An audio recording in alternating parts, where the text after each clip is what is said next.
आलू आलू ले लो भैया, आलू 20 रुपए किलो, आलू प्याज 30 रुपए के, आलू आलू आलू भैया, बैंगन मूली प्याज और टमाटर सब कुछ मिलेगा। आलू आलू मूली आलू। हाँ भाई, क्या बेच रहा है? सब सब्जियां बेच रहा हूँ। अरे नाम क्या है तेरा? साहब मोहम्मद अखलाक।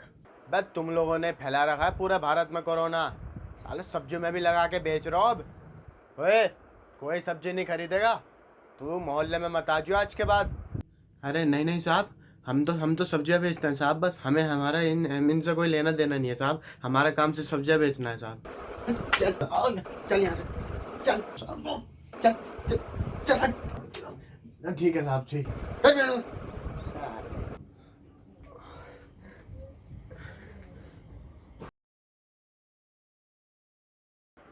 ए भगवान, मदद कर। ना खाने को रोटी है, ना घर में पैसे हैं। भूख से जान निकली जा रही है भगवान, मदद कर। अरे भाईजान। कौन है भाई? क्या चाहिए? लो भाईजान, आप बहुत दिनों से मैं आपको देख रहा हूँ, आप भूखे हो, खाना खा लो। खाना? शुक्रिया भाई। भाईजान आप खाना खाइए, मैं जितने नमाज पढ़ के आता हूँ, ठीक है? यार मैं भी कितना बड़ा मूर्ख था, अपने भारत को ही तोड़ रहा था। नमस्कार आदाब, मैं हूं फराज चौधरी। आप देख रहे हैं इंडिया फायर न्यूज़। आज के शो में स्पेशली बात होने वाली है जो तबलीगी जमात थी उसकी आड़ में अब जो मुसलमानों पर हमले हो रहे हैं, और साथ में गोदी मीडिया अभी भी बाज नहीं आ रही है हिंदू मुसलमान का जहर फैलाने में। तो चलिए शुरू करते हैं। शुरुआत में आप लोगों को पता होगा जो तबलीगी जमात का पूरा सीन हुआ था, कैसे वहाँ 1500 जमाती इकट्ठा थे, फिर वहाँ पुलिस का एकदम से अपनी मर्ज़ी से आना, उन जमातियों के ऊपर सारी सरकार की गलतियाँ उन जमातियों के ऊपर थोप देना, और एकदम से एक सांप्रदायिक माहौल बन जाना पूरे भारत में। आपको मुझे इस सीन से वाकिफ़ कराने की कोई ज़रूरत नहीं लगती है, क्योंकि मीडिया का इतना बड़ा एहसान था निज़ामुद्दीन मरकज़ और तबलीगी जमात पर कि ट्रेंडिंग पे चल रहा था निज़ामुद्दीन मरकज़ का मुद्दा, और सब कोरोना वायरस को भूल चुके थे। खैर, अब आगे सवाल ये उठता है कि तबलीगी जमात का गलत होना ना होना, या आपको कोर्ट के ऊपर छोड़ देना चाहिए, कानून के ऊपर छोड़ देना चाहिए। आप उसकी आड़ में सब मुसलमानों को निशाना क्यों बना रहे हैं, सवाल ये उठता है।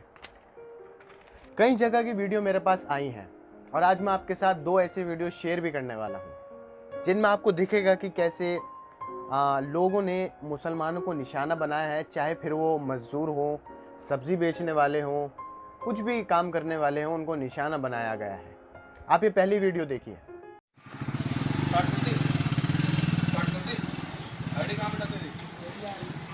मेरे जेब में क्यों नहीं है? सर मुझे पता नहीं कि क्या नहीं पता तुझे? तुझे क्या नहीं पता? क्या नाम है तेरा? मोहम्मद सालिम। दो टीवी देख रहा, दो टीवी देख रहा। हटा, आगे तुम्हारा चल लेकर अंदर। अब बिना आईडी के मत आना। आईडी का दोबारा नहीं दिखेगा तू। बिल्कुल मत, सब्जी बेचिए तू। चल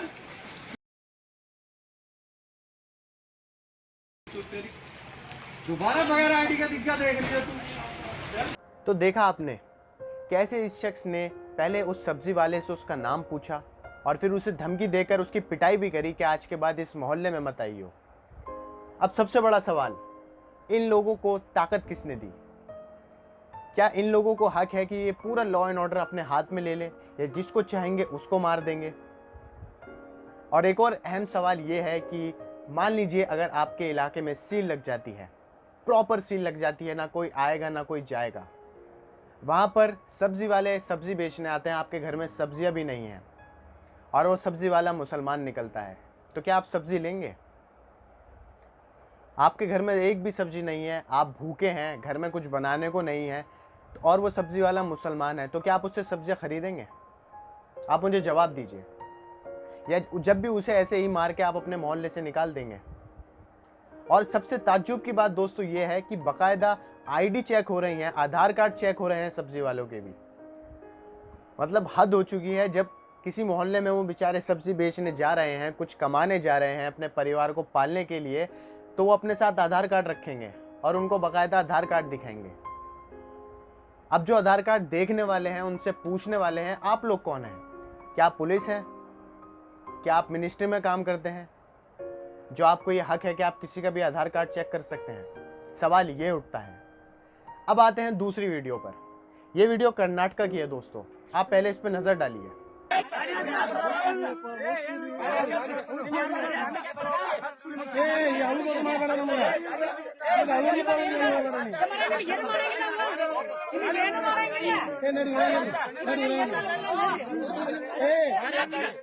ನಾವು ಹೊತ್ಕೊಂಡು ಹಾಕೊಂಡು ನೀವ ಗಾಡಿ ಹಾಕ್ತಿರೋ ನಾವು ಅವ್ರು ಹೊರನ ನಿಮ್ಗೆ ಮುಟ್ಟು ಹೇಳಿ ನಿಮ್ಗೆ ಒಂದು ಪೆದ ಬಡಿಬೇಡ್ರಿ ಅವ್ರು ಏನು ಮಾಡ್ಬೇಡ್ರಿ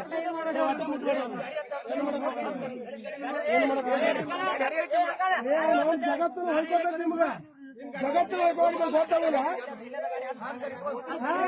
ಏನ್ ಮಾಡ್ತೀರಿ ನೀವು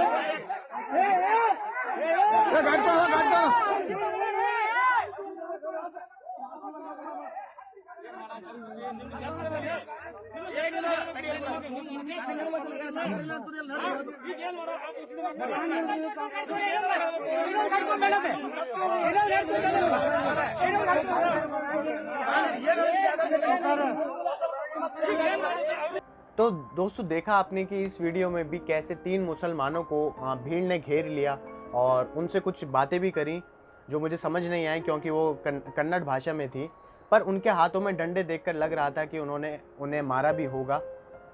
पर सवाल यह है कि इसका जिम्मेदार असल में कौन है? दोस्तों गोदी मीडिया के अलावा कोई हो भी नहीं सकता, क्योंकि जिस तरह का जहर गोदी मीडिया ने इस वक्त नॉन मुस्लिम्स के दिमाग में भरा है और वो इसमें पूरी तरह से सफल साबित हो चुके हैं, क्योंकि अब नॉन मुस्लिम्स को लगने लगा है कि मुसलमान गंदे ही होते हैं, इनसे दूर ही रहना सही है। उनके दिमाग में इतनी अच्छी तरह डाला गया है, गलत चीज़ें उन्हें दिखाकर, गलत खबरें उन्हें दिखाकर, एक तरह का गलत प्रोपोगेंडा फैलाकर, कि अब वो पूरी तरह अपने माइंड को सेट कर चुके हैं। खैर मैं आगे बढ़ता हूँ। आपको याद तो होगा कि जब तबलीगी जमात के वक्त कई सारी तस्वीरें और वीडियोस सोशल मीडिया पर वायरल हुई थी, जिसमें तबलीगी जमात के लोगों पर कई सारे घिनौने इल्ज़ाम लगे थे। वो इल्ज़ाम क्या थे? जैसे थूकना डॉक्टरों पर और नंग अवस्था में पूरे हॉस्पिटल में घूमना वगैरह वगैरह। पर जब इसकी पड़ताल की गई तो आपको पता है क्या निकला? आपकी स्क्रीन पर यह ऑल्ट न्यूज़ का फैक्ट चेक हुआ था, जिसमें अ सिकनिक वीडियो फ्रॉम 2015, ये वर्ड ध्यान से देखिएगा दोस्तों, a sickening video from 2015 where a salon attendee massages a customer's face with saliva has been shared with a Muslim angle in light of the coronavirus pandemic। ये यहीं ख़त्म नहीं होता, आपकी स्क्रीन पर एक और। ये वीडियो वो थी जो दोस्तों कहा गया था कि हॉस्पिटल में तबलीगी जमात के लोग नंग अवस्था में घूम रहे हैं। जब ऑल्ट न्यूज़ ने इसका फैक्ट चेक किया तो ये निकला क्या? An old video from Pakistan has been falsely shared as a Tablighi Jamaat member roaming naked in quarantine ward and causing destruction। तो दोस्तों देखा आपने कि किस तरह से गलत खबरें दिखाकर, गलत चीज़ें दिखाकर गोदी मीडिया ने आप लोगों के माइंड को माइंड वॉश कर दिया है। बिल्कुल आप लोगों को आगे का उन्होंने पूरा सीन दिखा दिया है कि आगे ये जो पैटर्न है आपको किस वे में चलना है, और आप उसी वे में चल भी रहे हैं। खैर उसके बाद होता क्या है कि गलत खबरें दिखाने के लिए बहुत बड़े मेन स्ट्रीम मीडिया के चैनल को माफ़ी भी मांगनी पड़ती है। आपकी स्क्रीन पर यह फोटो बहुत वायरल हुआ था दोस्तों। अरुणाचल प्रदेश में कोरोना संक्रमित सिर्फ एक मरीज की पुष्टि हुई है। मानवीय भूल से जी न्यूज़ पर अरुणाचल प्रदेश में तबलीगी जमात के 11 लोगों के संक्रमित होने की खबर दिखाई गई। इस गलती का हमें खेद है दोस्तों, खेद है। ये वर्ड गोदी मीडिया पे जचते नहीं है, पर उन्होंने कह दिया तो बहुत बड़ी बात है, वो भी ऐसे चैनल पर जहां हर घंटे हर वक्त सिर्फ प्रोपोगेंडा चलता है। खैर, आगे बढ़ते हैं। मेरा ये कहना है दोस्तों कि आप लोग शायद मेरी ना माने, मैं भी इंसान हूं, आप लोगों को लगे कि मैं झूठ बोल रहा हूं, गलत चीजें दिखा रहा हूं, पर ये फोटो और वीडियोस झूठ नहीं बोल सकते दोस्तों। पर ये यहीं नहीं रुकता दोस्तों, गोदी मीडिया अभी भी माफी मांगने के बाद भी अपनी हरकतों से बाज नहीं आ रही है। आपको याद होगा अभी कल परसों की जो बांद्रा में घटना हुई, जहां हज़ारों मजदूरों की भीड़ एकदम से जमा हो गई क्योंकि उन्हें अपने घर जाना था, किसी के पास खाने को सामान नहीं था। तो इस वक्त गोदी मीडिया ने क्या चलाया, आपकी स्क्रीन पर देखिए। उन्होंने कहा मुंबई में लॉकडाउन टूटा, मस्जिद के पास हज़ारों लोग पहुंचे। दोस्तों, मैं ये पूछना चाहता हूं, क्या मस्जिद के वर्ड को यहाँ लिखना ज़रूरी था? अगर एक तरफ मस्जिद थी तो दूसरी तरफ स्टेशन भी तो था, आप स्टेशन नहीं लिख सकते थे? या आपको इसे भी हिंदू मुसलमान बनाना है और अपने टीआरपी को ऊपर बढ़ाना है? दोस्तों, अब एक और खबर, आप इन शख्स को जानते हैं, नाम है इनका कपिल मिश्रा, दिल्ली दंगों के सुपर हीरो थे। शायद इनका पेट अभी भी नहीं भरा है, इतने परिवार उजड़ गए, इतना भारी नुकसान दिल्ली को हुआ है। बांद्रा की भीड़ पर इन्होंने क्या टिप्पणी करी, आपकी स्क्रीन पर। इनका कहना था 3 बड़े कड़वे सवाल, अगर घर जाने वाले मजदूरों की भीड़ तो इनमें से किसी के भी पास बैग थैले सामान क्यों नहीं? दूसरा, भीड़ जामा मस्जिद के सामने क्यों? तीसरा, महाराष्ट्र में 30 अप्रैल तक का लॉकडाउन पहले से ही घोषित था, तो आज हंगामा क्यों? दोस्तों, जो इनका तीसरा प्रश्न है वो लाजमी है। महाराष्ट्र में 30 अप्रैल तक का लॉकडाउन घोषित था, तो फिर ऐसा क्यों हुआ? पर जो शुरू के 2 सवाल हैं और सबसे ज़रूरी दूसरा, जो इन्होंने स्पेशली जामा मस्जिद को मेंशन किया है, क्या कपिल मिश्रा का अभी भी उनको लग रहा है कि कोई सांप्रदायिक माहौल बना दिया जाए, पूरी भीड़, इतनी बड़ी भीड़ को मुसलमान में बदल दिया जाए? अरे भाई, इधर स्टेशन भी था, इतनी बड़ी जगह थी, किसी और का नाम लिख देते, जामा मस्जिद का ही नाम स्पेशली मेंशन क्यों किया गया? और पहला सवाल, इतनी बड़ी भीड़ थी तो बैग क्यों नहीं थे? अरे भाई, सिर्फ वीडियो देख के तुम्हें ये भी दिख गया कि किसी के पास बैग था या नहीं? इतनी बड़ी भीड़ थे, लोग चिपक के खड़े थे एक दूसरे से, किसी के पास बैग हो ना हो, किसी के कहीं और रखा हो, दूर आसपास, तुम्हें सब दिख गया इतनी सी वीडियो में। अब आपकी स्क्रीन पर एक और फोटो, इस फोटो में दिख रहा है कि एक औरत रो रही है और नीचे लिखा है, सिर्फ चावल खाया है, दूध नहीं उतर रहा है, 8 दिन की बेटी को क्या पिलाऊं?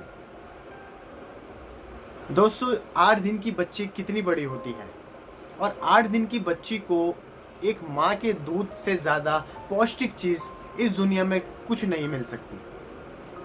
और जब माँ को ही सही से पोषण, खाना पीना नहीं मिलेगा, तो वो अपनी बच्ची को क्या पिलाएगी, वो भी सिर्फ 8 दिन की। एक मुझे इससे चीज़ याद आती है कि जब हमारे टीवी पे एक ऐड आता है जिसे महानायक, लेजेंड एक्टर अमिताभ बच्चन साहब करते हैं, उसमें उन कहते हैं कि शुरू के 1000 दिन माँ के और बच्चे के लिए बहुत अहम होते हैं। वो उनका भविष्य तय करते हैं कि आगे भविष्य में उनकी सेहत कैसी होगी। ऐसी होगी जो 8 महीने की बच्ची को भी दूध नहीं मिल पा रहा उसकी माँ से, क्या ऐसी होगी भविष्य? खूब यहाँ पे ढिंडोरा पीटा जा रहा है कि गरीबों की मदद हो रही है, अकाउंट में पैसे डाले जा रहे हैं, 1.75 लाख करोड़ का पैकेज भी इशू हो गया है। पर यहाँ तो देख लीजिए क्या हो रहा है। एक माँ के पास संसाधन नहीं है कि वो अपना पेट भर सके और अपने पेट से अपनी 8 महीने की बच्ची का पेट भर सके। दोस्तों, आप लोगों से एक रिक्वेस्ट, वीडियो को लाइक कीजिए, ज़्यादा से ज़्यादा लोगों में शेयर कीजिए, चैनल को सब्सक्राइब कर दीजिए और बेल आइकन का बटन ज़रूर दबा दीजिए ताकि मैं कोई वीडियो डालूं तो आप तक सबसे पहले पहुंच जाए। नमस्कार।